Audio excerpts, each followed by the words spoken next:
formal intro and opening and set Sarah and all of us going? Well, I'd be absolutely delighted, Andreas. Thank you. So there are two Andreases here. Andreas Rebstoff, who's just been kind of talking us through the landing, is our fearless leader and professor and head of the interacting minds. We have a few computers in the room, so I'm just getting a lot of feedback. We just need someone to turn off their sound. Okay, here we go. Okay, so all of you, thanks for logging in on this December Tuesday. Welcome to this week's Interacting Minds talk, which is brought to you in part by a project called PlayTrack, which we're actually just finishing off. We've been very privileged at the Interacting Minds Center at Aarhus University to have had a very nice, flexible, large grant from LEGO for the past 4 years, I think, to kind of study play pretty much in all the ways that we found would be interesting and fruitful in moving kind of the field of play research forward. And for instance, I myself have a background in media psychology and in studying games, so that's been my approach, but a lot of other people have been doing very interesting things. And a few people, including Mark, who's here somewhere, has been getting interested in role-playing games as well. So we've also been delving into that. And that was actually my own original kind of entrance into the field of play research and games research, that I was a role player. I'm not afraid to admit that now at the age of 40. And a few of us kind of a long time back started to kind of maybe try to merge our academic work as people from teachers, colleges and universities and places all over the world. We're kind of saying, okay, we see that role-playing seems to have, on one hand, already therapeutical applications, already kind of being used in more or less formal ways in school and for kind of youth clubs and things like that. And that was a big time thing in Denmark as well in the kind of 20 years ago when this community started to blossom. So outside of academia, actually not led by senior researchers, but led by students and led by kind of interested practitioners, a lot of people started to kind of look into different theories, look into different methodologies that might allow us to, on one hand, just study role-playing games from an academic or practical lens, but also to see, so how can we maybe turn this into a career, some of us. And a lot of people actually succeeded at that, surprisingly, or just used their background in role-playing to become playwrights or authors or game designers or other things. So when we have Sarah here today, it's actually kind of a culmination of a movement of hobbyist role-playing academics and role-playing practitioners who have become more and more professional and more proficient in kind of putting what we know into words. And Sarah has been one of the most kind of important international voices in that conversation for the last 10 years at least. I think the two of us met the first time in Copenhagen some years back when you were here for the Knudepunkt things, Sarah, which are conferences that this kind of role-playing, thinking, talking, theorizing community have been putting up in Scandinavia. Scandinavia, for those of you who do not know it, has kind of been a hotbed for kind of developing LARP, live action role-playing games, and kind of specific ways of doing that is kind of stepping away from the Dungeons and Dragons and maybe very classic stereotypes of what role-playing games are, but kind of treating role-playing as a medium that can be used to convey a lot of different feelings, a lot of different experiences, and a lot of different subject matter in a lot of different ways. And Sarah has been documenting this for a long time, both in her PhD and as a scholar and as an organizer of conferences, and not least as an editor of some of the journals that have allowed us to publish our work in this field. And I think it's fair to say that she is one of the people in the world who has kind of the best sense of what's going on in role-playing practice and role-playing research at any given time, because she puts a lot of work into maintaining and building networks around studying this thing. And this is exactly what we like at the Interacting Minds Center. We are also a center that roughly studies kind of how humans come together to interact, to create things together and to be together. And role-playing is an extremely interesting case of that, but also kind of the role-playing research community that I've just kind of outlined is a very interesting example of people just coming together through a shared passion and a shared motivation to study something that they're really, really passionate about. And Sarah is one of the most knowledgeable and passionate people in this field, I would feel very comfortable saying. So I will leave kind of the formal affiliations and where you're at in your research right now to you, because I know that that's what you're going to be telling us about anyway. But I want to thank you very much for taking the time. I'm sad that we couldn't meet in person, since we're actually almost in the same time. We are in the same time zone right now, I believe, which is a rare luxury in a community like ours. But I will hand it over to you, Sarah, and we're looking very much forward to hearing your takes on where role-playing research and a kind of role-playing applications are at the moment, and where you see things going, also for those who might be just heading into this field. So welcome to the Digital Interacting Mind Center at Aarhus University. Well, I don't know how I can possibly follow that, but thank you so much for your kind words. I'm going to go ahead and share my screen so that we can see the talk. Today we're going to be talking about researching analog role-playing games, some difficulties and approaches. And I will go into a little bit of what I do in the reflexivity section. This talk got very, very dense very quickly. And so I'm going to be talking very fast. Feel free to comment and, you know, make observations, whatever, you know, is relevant for you. And as I kind of mentioned, as people were coming in, I geared this talk towards graduate students, people who are new to research, who maybe weren't sure what to research or how to go about it. And so I've talked about some of the pros and cons of different ways to approach it from that perspective. Okay, so we're gonna have a preview of the talk. I'm going to talk a little bit about myself, which is reflexivity, where I stand in terms of relationship to this object of role-playing games.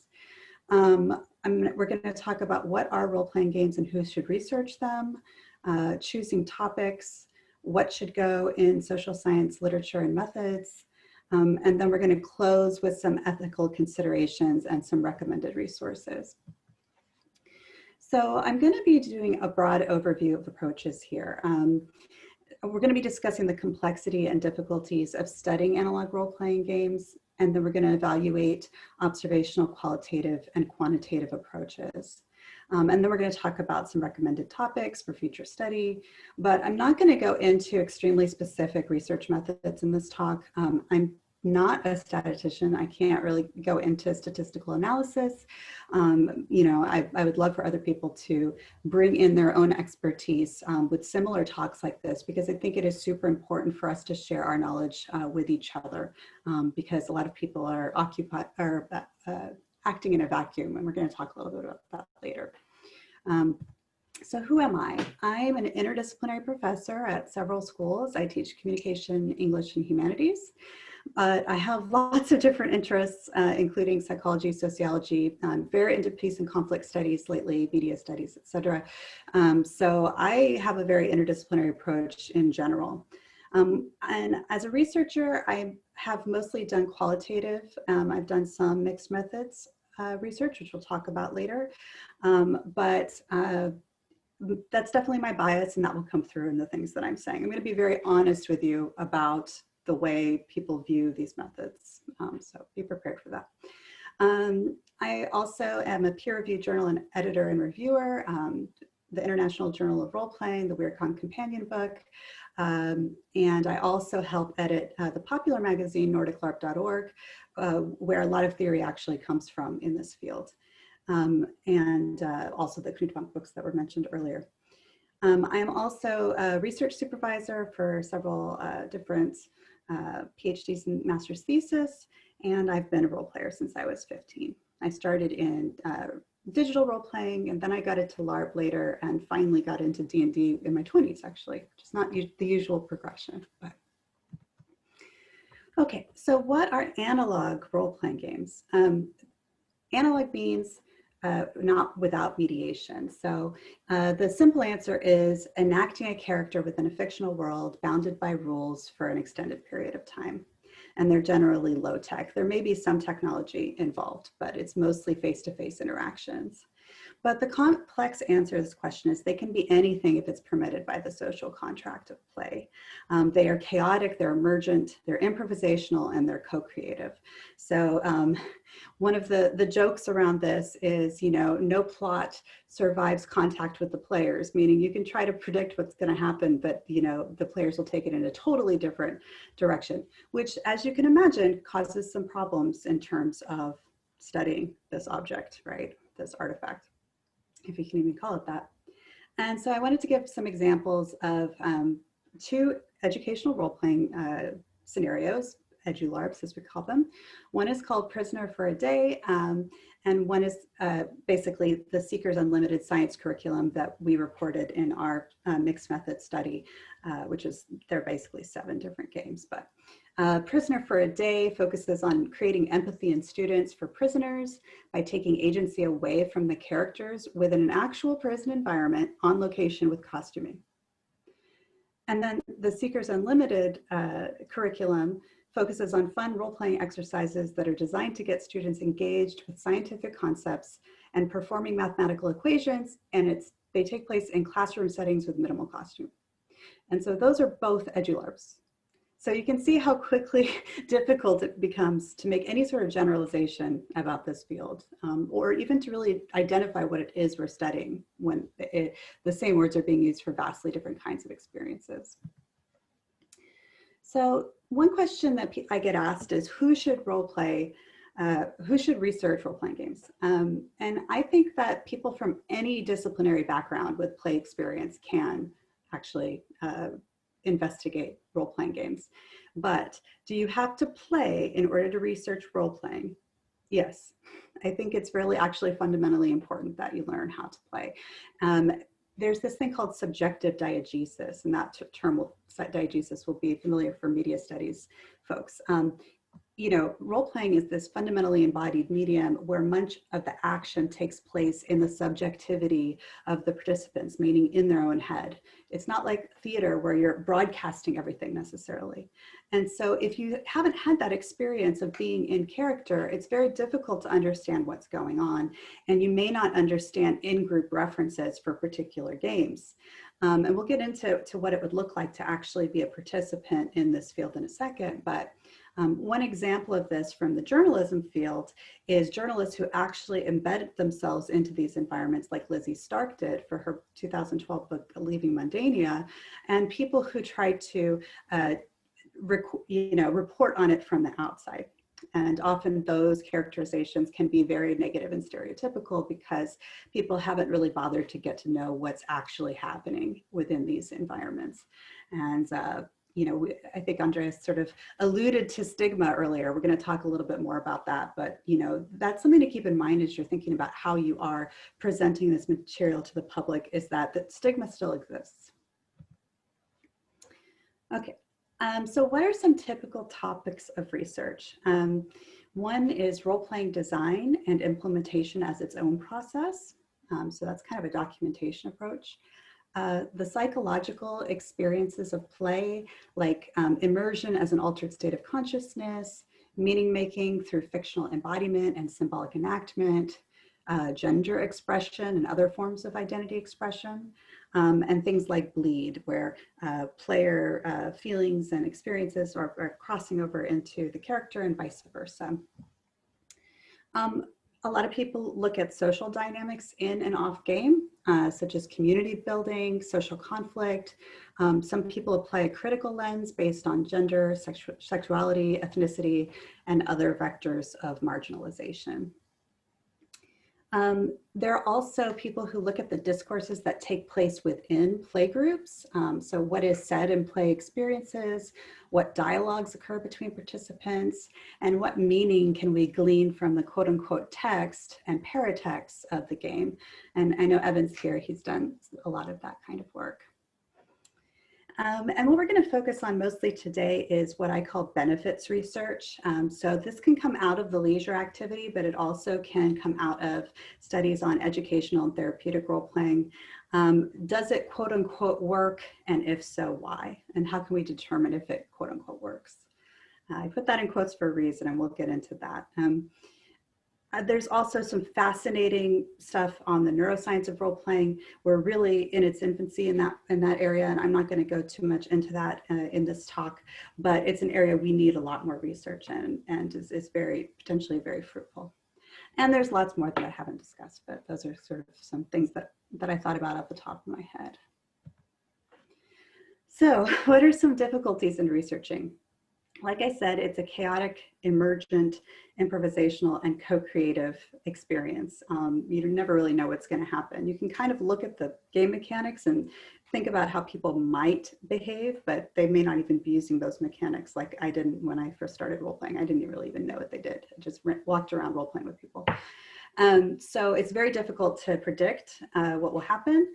And there's a strong variance of play experiences from community to community, from game to game. I'll give an example from D&D. I used to play in this Dungeons and Dragons campaign that was full immersion, and we just stopped using dice after a certain point, and we were just role playing the entire time. And we'd go, 3 sessions without combat. And then I have been to another D&D game where I started role playing and people looked at me like I was crazy. Like I'm clearly just supposed to be rolling dice and like storming the dungeon. And both of those things are D&D. So what is it that we're actually studying here? So even if you're talking about D&D, what D&D? Like what are the norms around the play group? What sorts of things can you notice that are put forward as important in that play group? There's also basically a massive cognitive load of intensity and information for people who role play. So you may not be getting the full picture if you're doing interviews, for example. And oftentimes people's memories are faulty, and we'll get into that a little bit, but it's a very intense experience with a lot of information happening. There's always an issue with any kind of research of correlation versus causation. Like let's say I'm trying to figure out if people are intrinsically motivated by role-playing games, which is one of the areas that I'm very interested in. They may have become more motivated for other reasons that semester. So how can we determine that it was the game itself that did that thing? There's always researcher bias. People like to try to strip their bias out of their work, but even in choosing to talk about this thing, that is a form of bias, and choosing which surveys to give, that is a form of bias. So putting that actually in the front, I feel is very important. Like I did by saying I'm primarily a qualitative researcher, that's my bias. It's very interdisciplinary. So whenever we're, as editors, we're given papers from everything. And so we're expected to know a little bit about everything. And I actually think that's a strength of our field. I think that the more of us are exposed to different kinds of thought and different ways of doing things, the better. And so in my personal story, I never took any kind of social studies research class. I wasn't expected to have a method session for either my thesis or my dissertation. And so, when I first started to put my article in peer review, I had to learn how to be a sociologist basically overnight. And I'll talk a little bit about that process. It was very agonizing, but it was so fruitful, and it helped me understand how to read these texts that would have been impenetrable for me in the past. And then I just want to, foreground this idea of vacuum studies. Every paper pretty much that we get says this has never been researched before, when that's just not true. There's a lot of research out there, and it's just very scattered and very multidisciplinary. So it is really important for us to get to know the other sources in the field. And also we need to balance popular and academic sources. That can be difficult if your department says you can't have any popular sources in your thesis, for example. Well, a lot of the theory that is super important to this field has actually come out of popular sources and continues to come out of popular sources. So if you notice, our textbook for the field, Role-Play Game Studies, which I'll talk about later, has a mixture of popular and academic sources throughout, because that's really how the field has evolved. Okay, so which topics should you study? It depends on your research goals and your hypothesis, but I always recommend starting with yourself, your positionality, your reflexivity. You can distill your interest into core categories or questions, such as basically, what am I trying to say? What matters to me? Why is this topic important to me? What key experiences have I had with role-playing? Have I had any aha moments or epiphanies around role-playing? thinking about what ways you're biased, why does this topic matter and to whom? Who might be harmed by this research? We'll get into ethics a little bit later. And is it worth it to do this research if it might harm someone? Who might not be represented by this research, and are there ways to involve them? This is particularly important when talking about therapeutic applied role playing, because oftentimes people are talking about people with a diagnosis and maybe the words they're using are not as respectful as some groups might like. So finding ways to involve people is recommended who are at stake here. Has anybody else attempted to answer similar questions? And again, assume that they have, but everyone has a contribution to make, and you have your own unique, authentic voice. So even if someone else has put out a landmark study, that doesn't mean that you don't have anything to contribute. The people that you choose to interview, for example, if you're going for interviews, you know, the topics that you choose, your personal experience, all of that is your unique voice. And then another question to ask is this research actually best suited for a popular audience rather than an academic? And I say both are great answers. I write for both because I think that it's important that to give back to the community, not just to keep everything in the ivory tower. All right, so I'm going to talk a little bit about benefits research. This is the stuff that I'm really interested in, and our call for papers right now for the International Journal of Role Playing is on applied role-playing games. Not necessarily always whether they're beneficial, but you know, anybody who has research that's adjacent to that sort of thing. So let's see. I say a sample of topics from my research. I mean, I've looked at, like I said, intrinsic motivation, perceived competence in middle schoolers, doing this science curriculum. There's many more out there. I have been conducting a very, very extensive ethnography on people who do role playing for therapy and for education. Some of you I've interviewed who are here. It's a lot of work, and it's going to take a while before I can get it completely transcribed and coded, but these are just a few of many, many themes that have come out even in the initial coding. And we'll talk about what that looks like later. And I just want to say up front, these categories are totally artificial. They overlap, like everything's technically a cognitive process, right? They overlap, they often occur concurrently, especially in role-playing games, because we're processing social information and psychological information at the same time. So in the cognitive domain, which I refer to as sort of this frontal lobe mental processes, understanding complex systems, perspective taking, intrinsic motivation, self-determination, self-awareness, critical ethical reasoning, perceived competence, self-efficacy, expansion of worldview, and then also just making content relevant and relatable and memorable to students. You know, it may not be that they're learning a lot more from the EduLARP, but it might stick longer because it was connected to a memorable experience. So the affective domain, this is sort of our emotional, maybe our limbic center. And so processing emotional and or autobiographical content such as trauma, grief, or memories, building empathy, learning how to identify and express our emotions, and then underexpressed personality traits or abilities that might get to be expressed in this environment. So performance, gender exploration, shadow work, you know, working with parts of the human tendencies that maybe are darker that we don't want to look at. Those can come out in role-playing games quite a bit. And then the behavioral domain, again, this ties to a lot of things, but we're really looking at interaction between people and the way that people can change their behavior as a result of playing.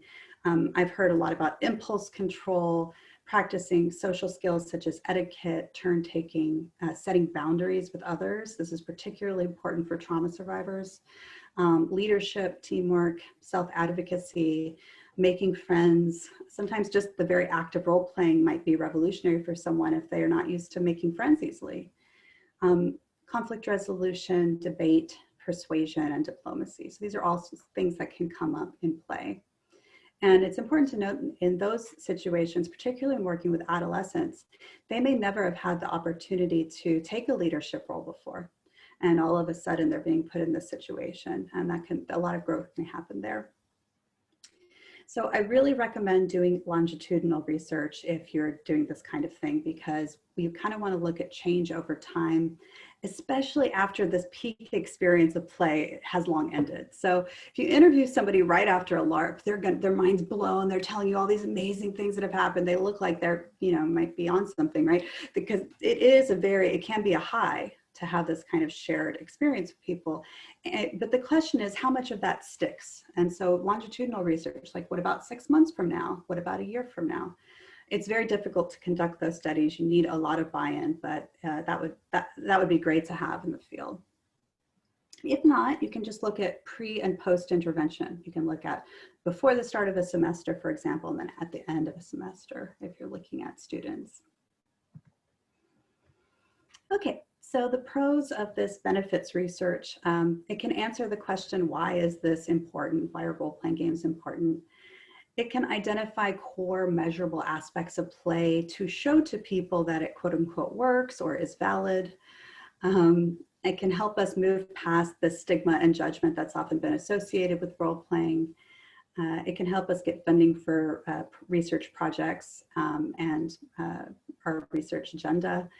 And it can help practitioners explain what they do to non-gamers, which can often be quite difficult. I don't know if any of you have tried to do that before, but can be really tough. Because if they don't understand the in-group references, they might be really lost. However, benefits research can often elide or ignore important critiques such as community toxicity, addiction, perpetuation of harmful stereotypes, and things like sexism in gaming texts and practices. And people can often seek to attribute role-playing to something that is unique to role-playing that is actually inherent to lots of different experiences. So how does a weekend at a LARP differ from a weekend at Burning Man, for example? Those are the kinds of things we really want to tease out. Like what is inherent to the LARP experience that is different than other kinds of alternative communities? Some of which have character enactment that takes place all weekend. People use different names and costumes and whatnot.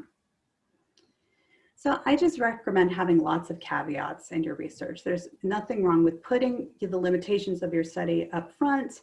You can acknowledge critiques of the work that you're doing. You can make very modest claims. You don't have to say role-playing is going to change the world, even if you feel that way. You don't necessarily have to set yourself up to prove the unprovable in a way. And just avoid positioning gaming as some sort of magic wand that's going to fix all ills in the world. That's maybe a little bit too much to ask and too much pressure to put on it. Okay, so getting into the nitty-gritty of what these papers should look like. What should I include in a social science secondary literature review section? So a lot of people like to focus a lot on their lit review. I think that's great. We should definitely include as many sources as possible, but I'll tell you right now that people often go straight to the method section when they're reviewing a paper. So make sure that that section is really solid. We're going to get into that in a second. I think it's important to learn how to code switch. Some people will say things like, oh, well, I'm a humanities scholar, so I don't have to present my research in this way. Well, our field is interdisciplinary and your reviewers may very well not be from a humanities perspective. So learning how to role play as a social scientist might be advantageous for you, right? And that's, like I said earlier, I had to kind of learn how to do. And it's been great. It's actually helped me grow a lot as a researcher. I'm not going to say it was without pain, but it has been great. Your literature review should be as thorough as possible to avoid that problem of vacuum studies. Mind the bibliographies of other studies. There's a lot of people who've put a lot of work into this already and put a lot of passion into it already. Just go through those bibliographies and see what resonates with you. Cite both academic and popular sources when relevant. But this is a balancing act, because you really want to make sure you're foregrounding the academic research, obviously. But there's some concepts that simply haven't been published about yet, or haven't been really expanded upon yet. So it is very important to cite popular sources when they've had a huge impact on the field. This is just a little tip. Assume that your reviewer has contributed to the literature. Of course, in double-blind peer review, you don't know who's on the other side, but not including their work can seem like a slight. And it's very difficult to know everything that's out there, obviously. But the more that you include that you know about, the better, right? And then cite sources that use the same or a similar methodological approach that you're going to use. So talk about who's influenced you that you have read. I'm going to go into that a little bit with my own journey and when we talk about methods. So what should I include in a social science methods section? So one thing that I had to learn how to do is to include my methodological approach, meaning what lens informs how I gathered and interpreted the data that I had. And I had to do this retroactively, so I had to figure this out. So it was kind of a little bit of an identity crisis, honestly, because I'm just used to asking people questions. I'm not used to thinking about how I'm interpreting those questions. And there was an article that was particularly influential for me by Starks and Trinidad that kind of positioned ethnography along three, general axes. So phenomenology, investigating the psychological experience of role playing, what it means to actually have an experience. And this is influenced by psychology and also philosophy. Discourse analysis, analyzing discussions that take place within and around role playing. This is often critical theory and rhetoric. And then grounded theory, experiencing interactions within a role-playing group as an embedded participant with no hypothesis. This is very important. And then the themes emerge organically. A lot of people claim to be doing grounded theory when they are not, at least from the original way that it was positioned. Grounded theory doesn't just mean participant observation. It means that you literally are, insofar as any of us can be a blank slate going into research, you don't have a hypothesis going in. So you're just allowing whatever arises to arise. And also it means being embedded for a really long time and being completely involved, which a lot of people doing grounded research, I don't know if they fully are. So that's just something to keep in mind. There's plenty of grounded theory stuff out there, but just keep in mind that the original intention of it was this thing. So I'm going to talk about three broad categories of methods: observational, qualitative, and quantitative. But I will say that mixed methods, mixing these things is often great. I try to do all three when possible. Be explicit about your design and your implementation in your method section. Just everything that you can think of, from how you obtain consent to all of the different choices that you made. That can be really helpful for researchers, and it's also something that your reviewers are likely to ask for more explanation about. I will say that some readers are going to immediately reject qualitative data and think that it's not real data. That's just the way the world works, and unfortunately, as we're going to talk about, qualitative data can be some of the hardest work that you'll ever do. And unfortunately, it's not viewed as highly as quantitative data is. But there are other readers who may reject social science altogether. So don't let other people's judgments stop you from doing exactly the kind of work that you want to do, is my recommendation. Okay. So observational research, how can we research observationally? I recommend participant observation ethnography, and this is sort of observational and qualitative work. You can include multiple researchers, so maybe there's one person that's more active in play, like a dungeon master, and one person is taking notes on what's happening with the group. Or a single researcher can take extensive field notes during pauses in play. But some of the pros of this approach is that, when you're embedded, you can engender trust with participants. You can also notice things that you wouldn't necessarily have access to just through interviews. You can understand what players might be experiencing subjectively because, again, you're immersed in that role-playing experience. You can use your own experience as a jumping off point to understand what this role-playing thing actually is. You're kind of studying role players in their quote unquote natural habitat rather than a lab setting.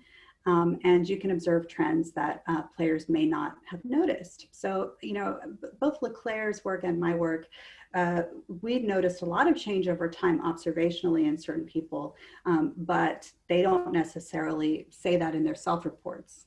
So that's interesting. Like sometimes when there's some contrast between what you're noticing observationally and what people are saying in their interviews.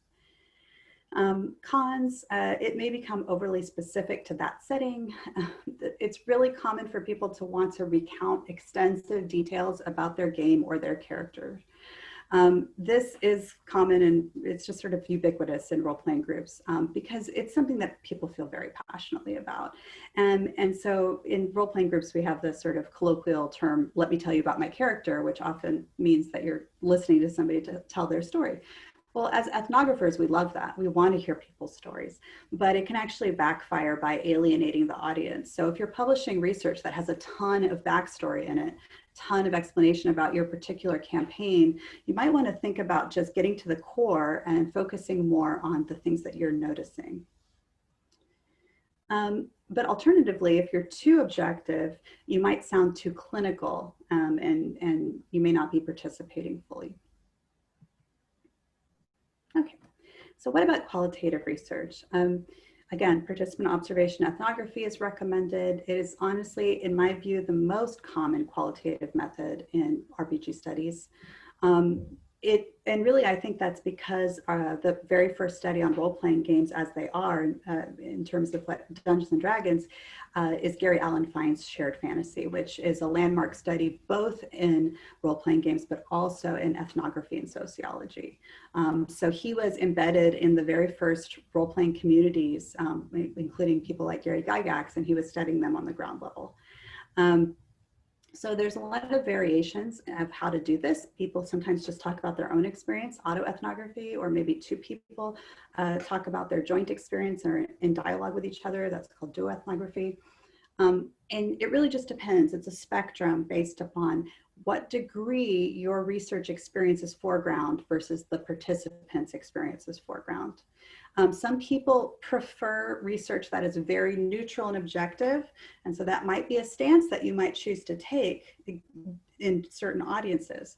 But it's often good to at least state your own participation, give some reflexivity, you know, talk about your own place in this community, at least in a small section if you're going to take that approach.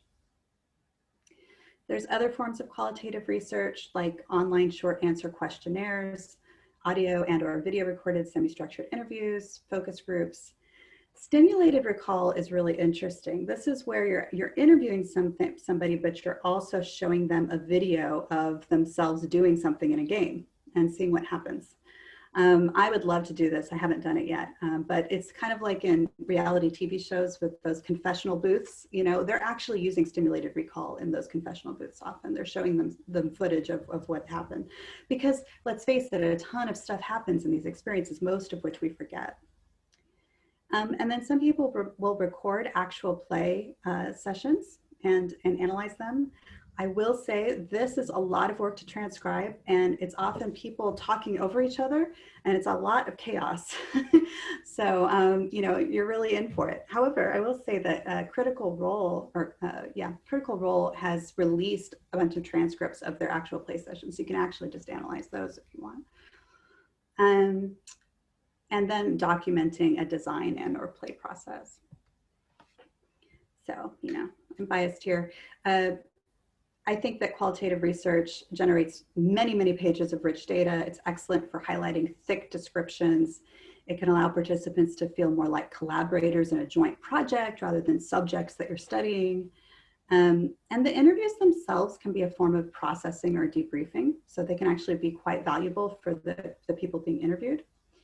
They can capture the nuances of experiences, allowing the research to be responsive to the interviewee. So sometimes you may have a series of questions you don't end up asking because the interviewee wants to go somewhere way more interesting. So you have that responsiveness. It's not limited by its super specific language, like a survey. Like if they're not responding to a survey well, like the language doesn't resonate with them, then there's not much you can do about that. And I highly recommend using thematic analysis. It's a very simple and intuitive coding structure that helps you organize your data. And you can also quantify this qualitative data to help you chart trends within it, which I've done a couple times. Like how many people said this particular thing. Even though it's a small group, it can be quite interesting when you see the same thing coming up multiple times. However, that is a lot of work. So just keep that in mind. I've also been able to quantify qualitative data with middle schoolers who give one-word answers to questions like yes, sort of, no. Like, I can put those on a scale and actually create a quantitative result as, if everybody's answering with one-word answers. Okay, so some of the cons. It's often less respected than quantitative studies. And I often hear the quote, anecdotes aren't data. So you could be telling your life story to someone and the most important experience of your life, and it can be dismissed as an anecdote. Just something to keep in mind. It's not generalizable. You need follow-up studies with much larger sample. It's very difficult to do large sample ethnography and these kinds of interviews. It's extremely time consuming, lots of data collection, interviewing, transcribing, coding, and synthesizing. And it may not be seen as objective because there's a relationship between the interviewer and the interviewee. And some even view self-reports, like somebody talking about their own experience with suspicion because memories are fallible and they may have a relationship with the interviewer and that will compromise the data, that sort of thing. Okay, quantitative.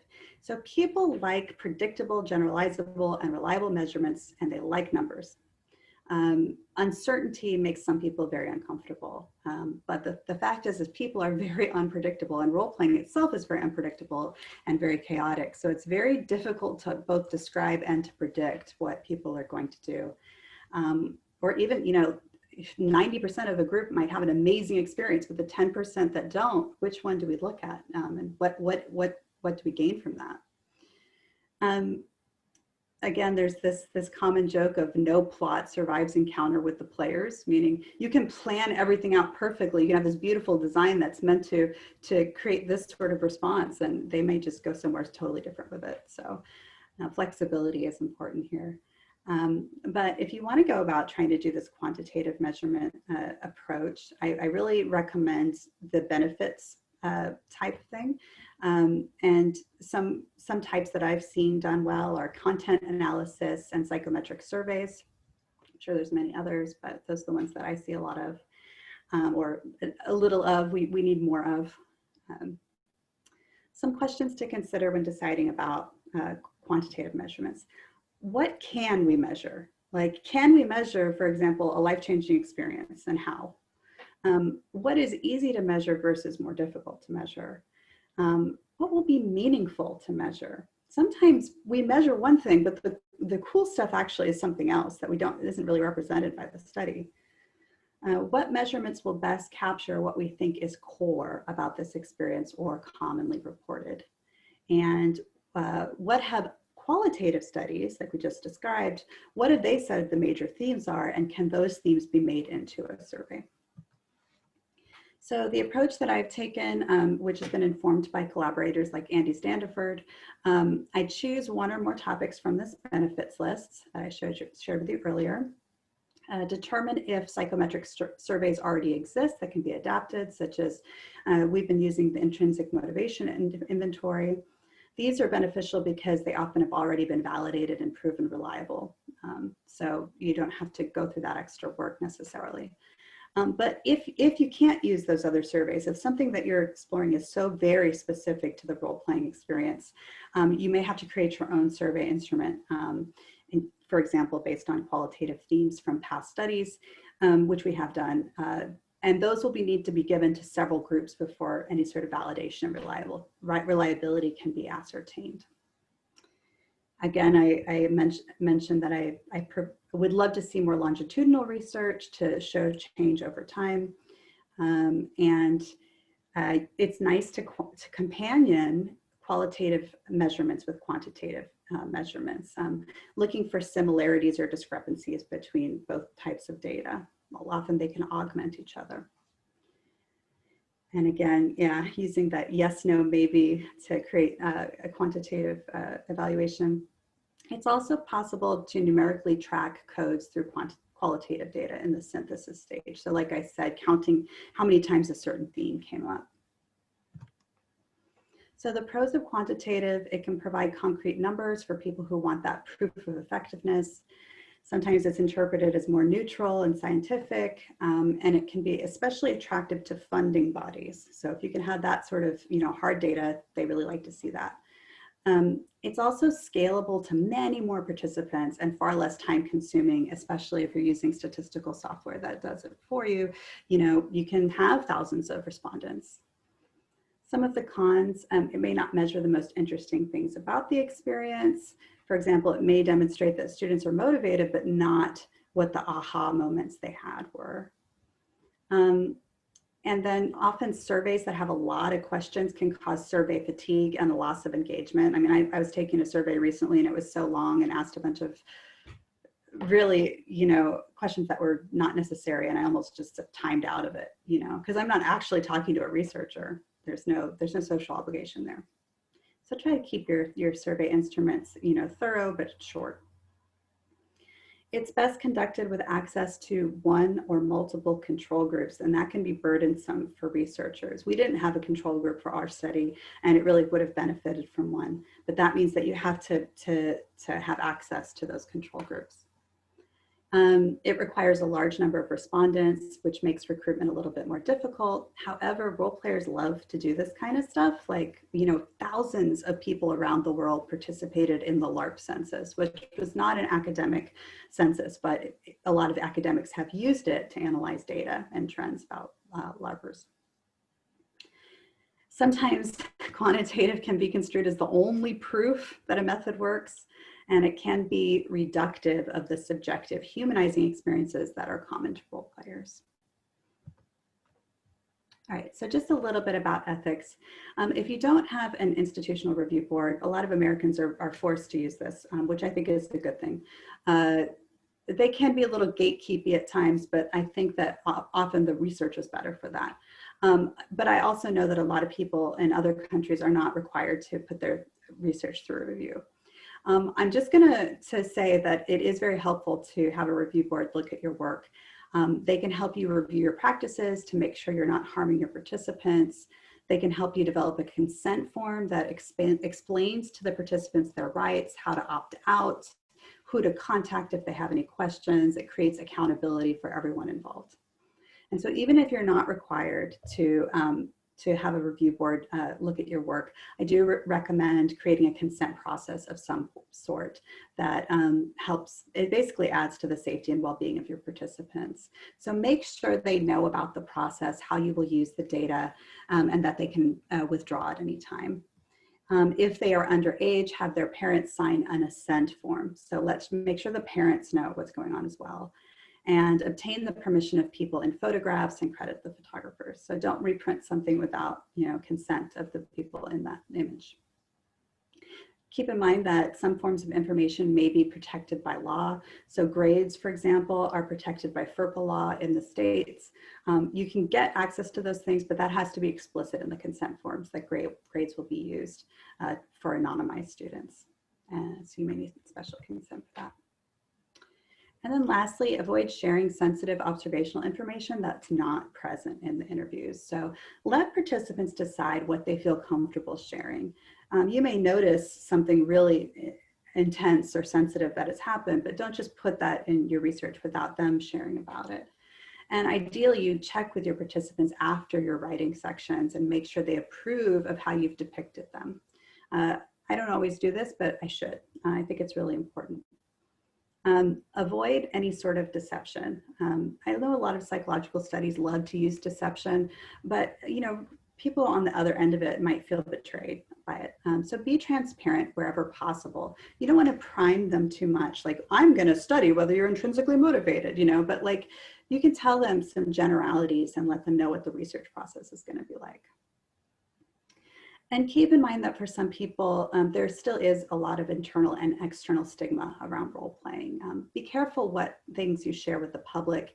protect the anonymity where appropriate. Sometimes that's part of the consent form, for example. And remember that participants often will share vulnerably in a one-on-one interview in ways they wouldn't share with hundreds of people. So think about, what you decide to disclose in your research and whether, it's something that's appropriate to be shared. And honestly, just strive to honor your participants with your work. They have gone through all this trouble to be part of your studies. So how can you best honor them? So what should I read? The Knudpunkt books, as mentioned before, the Weird Con companion book. There's journalistic sections and peer-reviewed sections from 2012 to 2015. Those are on my website if you need access to them. NordicLARP.org is a great resource. In the academic sphere, Analog Game Studies, International Journal of Role Playing, which Evan and I both edit for with Bill White, D-Group conference proceedings. And then we did actually create a textbook of sorts called the Role-Playing Game Studies Transmedia Foundations, which was edited by Jose Zegal and Sebastian de Tarding, and Andreas and I wrote the psychology chapter for that one. There's a lot of really, really good information in that book. So that's a great starting place, I would say. And as I mentioned, the Weird Con companion books. So we have 8 minutes for questions. Sorry, that was so fast. But I really wanted to make sure that we had some time with questions.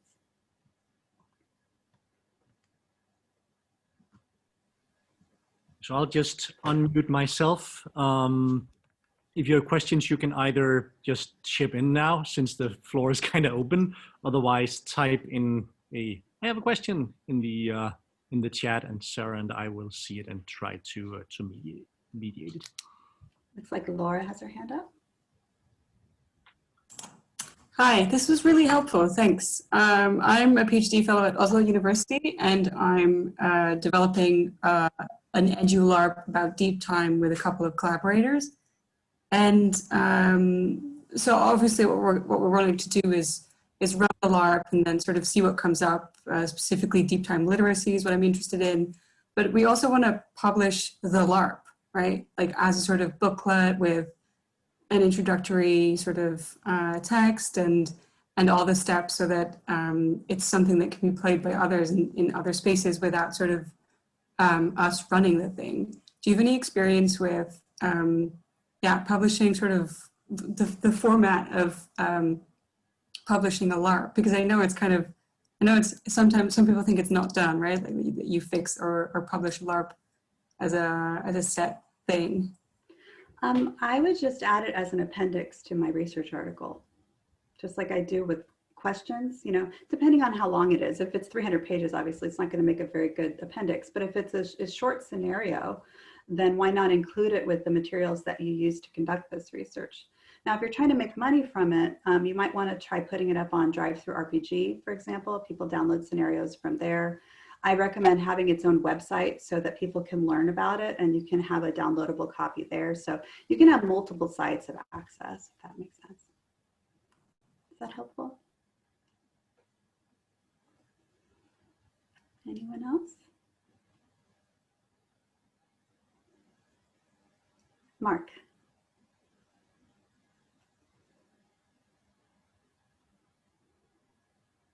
Yes, thank you so much, Sarah. We just had to coordinate some speaker things so we're in the same room, Andreas and I. Thank you so much. This was really interesting. I would like, we are constructing this very large database that is based on auto-generated subtitles from Dungeons and Dragons streams online.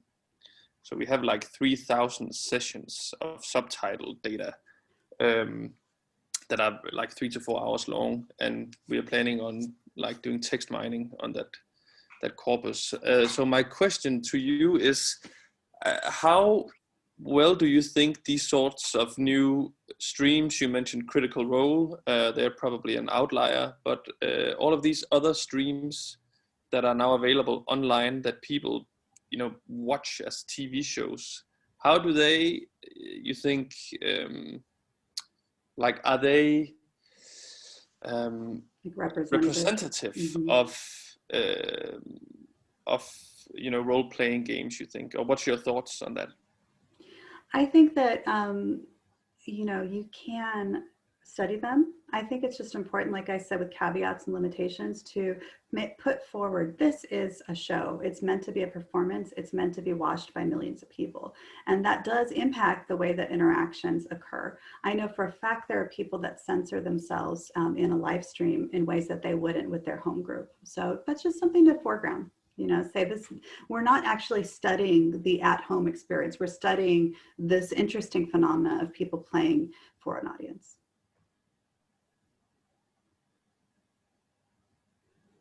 Anyone else? Andreas. Yeah, I do have, something that's been on my mind recently. We're doing a lot of different kind of game and play-based interventions. And one thing that struck me as something that you brought up as a caveat a number of times is that role-playing games are very complex and very chaotic. So studying 5 people playing online is a relatively, let's say, well-delimited space. There's a certain number of actors. The time frame is very well understood. And then you have live action role-playing games, which is another genre. And I'm not sure that everyone in this stream is kind of intimately familiar with both kind of tabletop role-playing games and LARPs, but that's a whole different beast, because you might have people moving about in a number of buildings and kind of having chance encounters and setting up these different kind of experiences that are very, very different. And that kind of just goes to show a challenge that I perceived a number of times, also in trying to do digital game-based interventions, namely that while some interventions are fairly easy to replicate again and again, you might be able to, let's say you have a particular mode of therapy or you have a particular drug that you're giving people, then the intervention is going to be pretty much the same across subjects, at least from kind of the actor's perspective. Whereas if you have a LARP, like Laura mentioned, that you might have designed a LARP that works really nicely for something, and then it needs to be set up again in a different context. So do you have any thoughts on kind of, I guess my big challenge to kind of studying how role-playing games works is, how well do you think that role-playing games transfer across different implementations, because new players, but the same plot? I think it's important to look at what common things people talk about and then study that thing, rather than trying to insert, you know, how well does CBT work in this setting? You know, like thinking about like, what do people often say? Like, the reason I like to study intrinsic motivation is I noticed in myself, and I've noticed in many other people, that people will do independent research. They won't do it for fun on their own, but they'll do it for a LARP, you know, and all of a sudden they've read 3 books on the Renaissance because they really want to get their LARP character right. So that's really interesting, right? Like, you know, maybe they flunked out of history class, but all of a sudden, because of this role-playing setting, they really want to, they develop an interest and want to study things on their own. So, you know, I think it has to do with what research questions you're asking. And I think you can find, like, you know, a Dungeons and Dragons manual, for example, if people are scouring that, trying to understand all of those rules, that's a form of intrinsic motivation, right? So even if it's a completely different modality, are we noticing the same kinds of activities across these different platforms? And that's a very short answer to a very complex question, but you know, that's kind of what I mean by distilling. What is the core experience here? Like community building, like you're gonna see that across genres and across game groups. And if you don't see it, that's interesting too, right? Like this game didn't do this thing. Why not? What wasn't present, or what sorts of dynamics were happening at the table?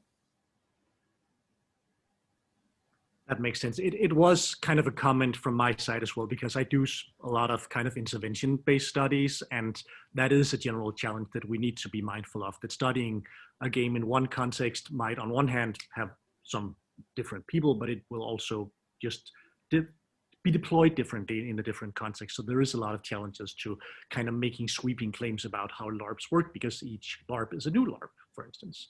So it's also just wanting to chip into the general debates. Mm-hmm. And, you know, when I've been interviewing people who use it in therapy, for example, I'm asking extremely specific questions. How long are your game sessions? How long is your debrief? What questions do you ask? Do you have one-on-one processing afterwards? I mean, all of this stuff contributes to the experience. And so some people don't have any of that stuff. They're just playing.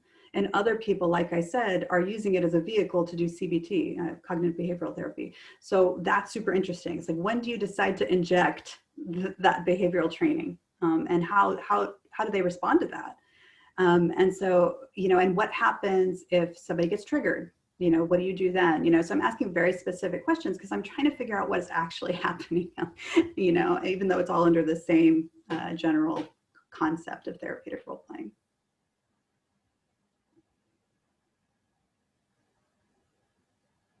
Any other questions?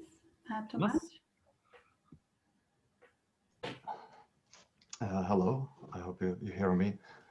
Thank you very much for the talk. I'm one of those guys who are grateful to COVID, so I'm able to participate things which I wouldn't be otherwise. I would like to ask you about a certain omission from your talk, maybe conscious, maybe unconscious. Do you think that or maybe it's kind of like this problem of disconnection of the role-playing studies. There is a area of mixing, let's say, science and role-playing, which wouldn't be about study role-playing as a phenomenon per se, but using it as a method for actually studying something else. And I wonder, is this part of today role-playing studies? Is there a section under this conscious awareness, or is it so peripheric and not actually interesting to connect these things together? So just to clarify, are you talking about using it as a tool for content mastery or content exploration in another field, like a science class? Yes, but even in more extreme sense, like in a basic research of cognitive science, let's say, to understand how people socialize. We could even say in such a metaphor that role-playing could be understood as a petri dish of social behavior. So yeah. even in this sense, what are your thoughts on this? I did mention that I'm not going to get into neuroscience because that's not really my field, but I think it's absolutely fascinating to try to figure out what's going on in the mind and between people in these interactions.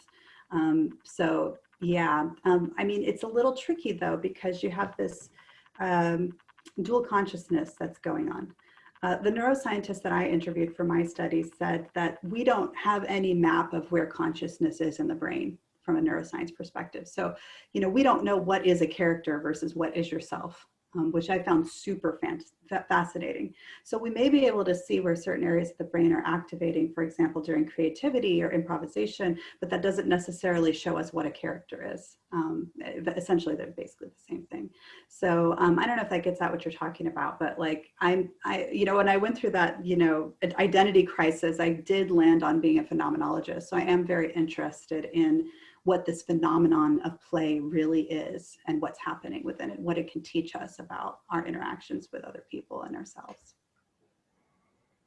I was sort of referring to things which guys in the interactive minds are probably doing or thinking about in a sense that some research in Aarhus is connected with studying culture cognitively, and part of that is studying religion.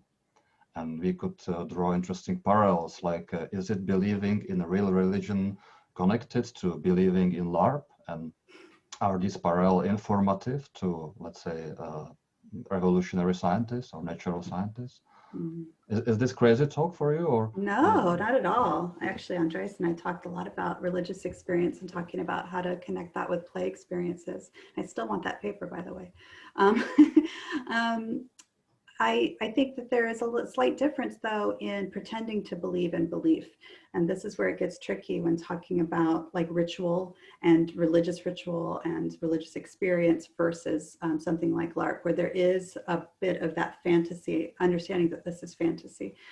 So I would be super interested to see research along those lines. I do strongly, my bias is that I believe that these activities can be transformative. And I think in order for them to be transformative, we need to believe on some level that they are.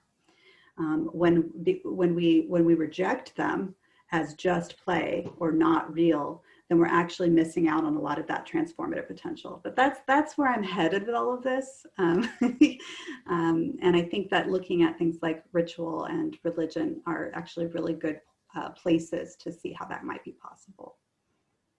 Okay, thank you for this comment. It could be start of deeper conversation, but for another time, I hope. Absolutely, I'd love that.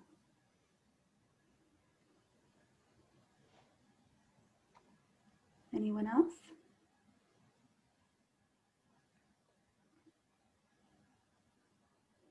I haven't had time to read the chat. I'm gonna make sure that I can look at everything. Oh, it's been great. There's been a whole conversation going on while you've been. I'm not surprised. No, these people.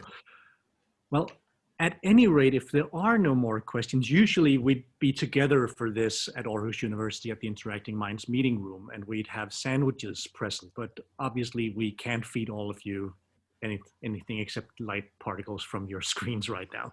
So if there are no further questions, then I hope that you have snacks available for yourself, because we're going to have lunch here in a moment. And I just want to say thank you, Sarah, for both kind of unpacking what's been going on in role-playing research. I think that's been very useful, and I know a lot of people will have found that very useful, but also for kind of taking the students' perspective. We both know from social media that a couple of students are present here in Denmark already interested in going into this. So maybe we've created something new and beautiful that will unfold in the years to come by kind of pollinating through this meeting. Has anyone come up with any other questions or comments or criticisms or ideas or suggestions while I've been stalling? I will say that I think it's important to give a glimpse behind the curtain. You know, a lot of things in academia can feel very like veiled, and like there's all these things that you're supposed to know but aren't necessarily taught in terms of the publication process, in terms of what people are actually looking for.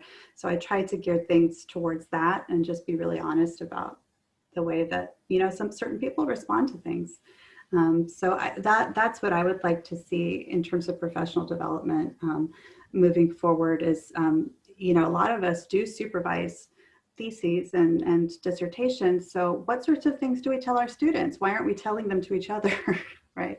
I had a lot more that I wanted to add about transcription and, you know, kind of the nitty gritty, but that can be saved for another talk. Or, I see that Michael has raised his digital hand. awesome. Hi, can you hear me? Yes. Great. Hi, Sarah. Hi, Andreas. Thank you for the talk. It was amazing and very interesting. My question is very broad, but do you know if learning during a LARP that is made for leisure has been studied yet? I'm referring to informal learning. So people are either not intentionally learning or not conscious of learning, or both. I'm not sure the answer to that question. I would love to see work in that. I'm wondering how you would go about it, because if someone's not conscious of learning something, how do you study it? You could ask them questions like, did you do any research in preparation for this LARP? Did you watch any movies? You know, we can't necessarily study what they retained from all of that, but even the process of, you know, an example is Just a Little Leaven, which is the LARP about the AIDS crisis in the 80s. You know, you'll see a lot of people doing research around that, learning about HIV, learning about preventative measures, learning about the subcultures at the time and what sorts of things they were experiencing, watching documentaries, and even embedded in the LARP, there's a contextualization section that's off game where people will come in and share expert opinions and or personal experience experiences from this time period. So that's a game that for sure there's been a lot of learning around and engagement, because it makes something that might feel remote to some people closer to others feel a lot more relevant when you've had this you know, fictional that doesn't represent an actual person's experience, but relevancy to that kind of content. So I think that there are particular LARPs, 1942, for example, which is about the occupation of Norway. There are certain LARPs that certainly can be studied along those lines, and I think you'll find some really interesting results. Does that kind of answer your question? Yes, these are really good insights. Thank you. And I hope I will maybe submit a paper about this. Excellent.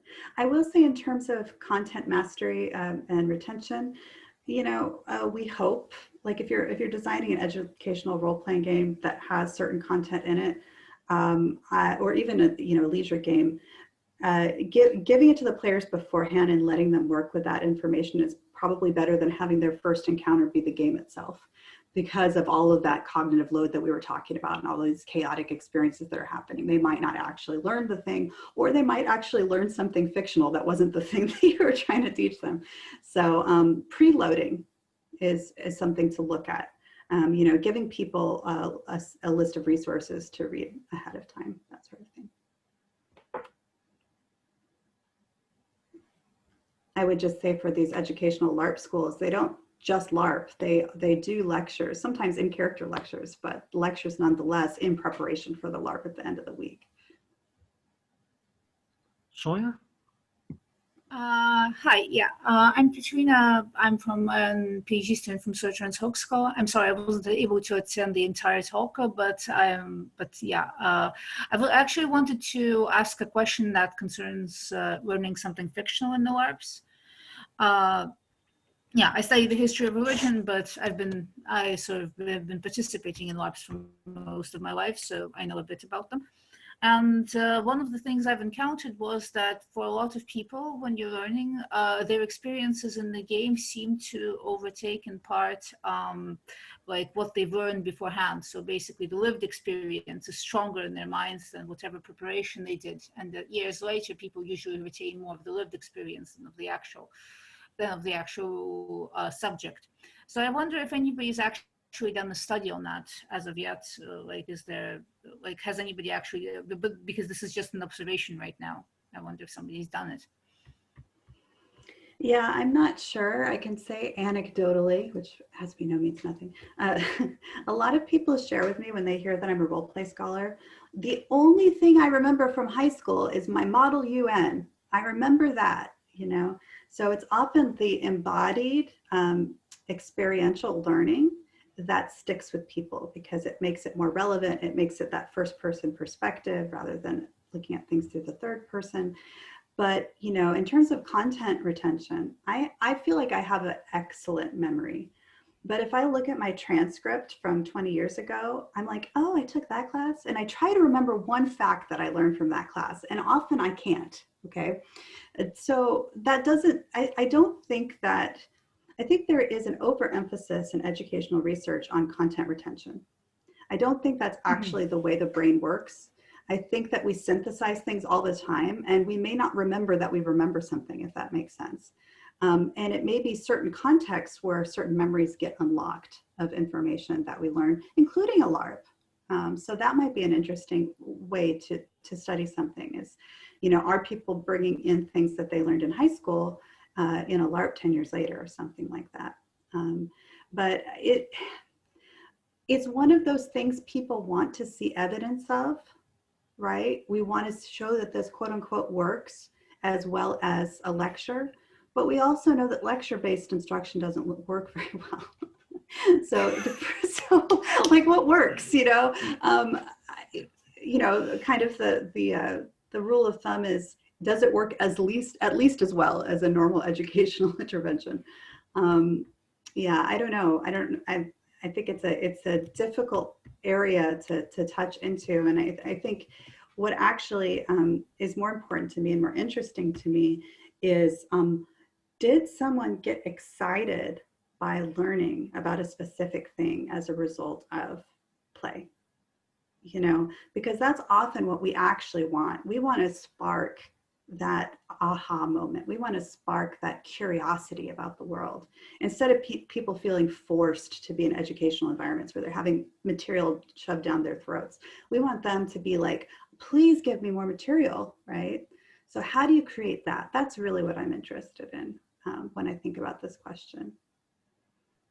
I just feel like chipping in because I come from a background, the study of religion originally as well, but then I did my PhD in psychology and neuroscience, kind of trying to see if the idea that there's this theory that some ritualized behaviors are highly frequent and very kind of rudimentary. They're repeated over and over again. And then there are other ritualized activities that are very low frequency, but also very, very often high arousal, and therefore kind of on one hand fit very well with cultural life scripts. So you expect a wedding to be in a certain way at a particular time of a person's life.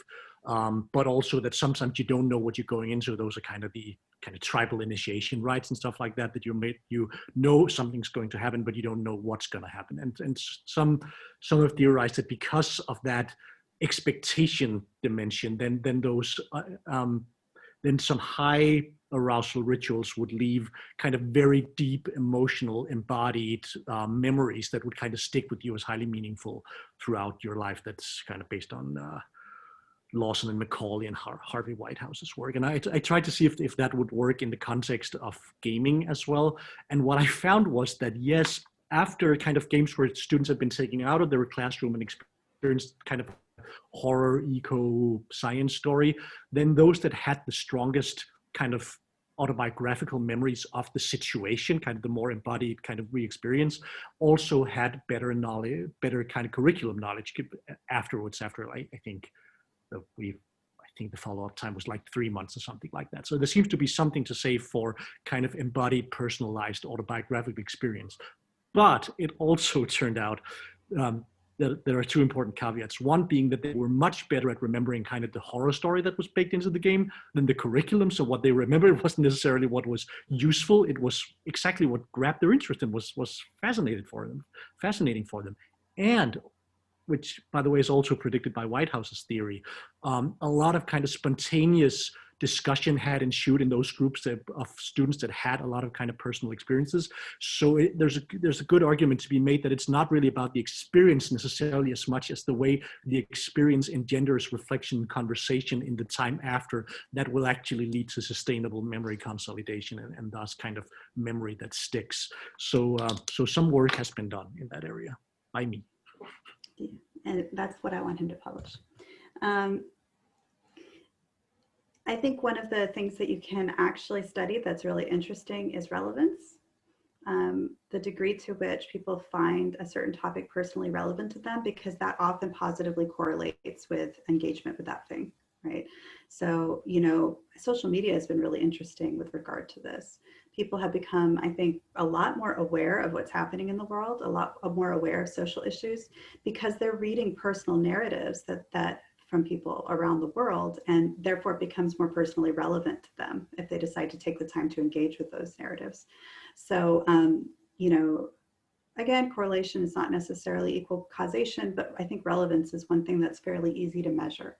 And when we look at things like perspective taking, using the first person and having somebody read something or to try to imagine themselves as being in the first person tends to create a stronger sense of relevance than third person engagement does.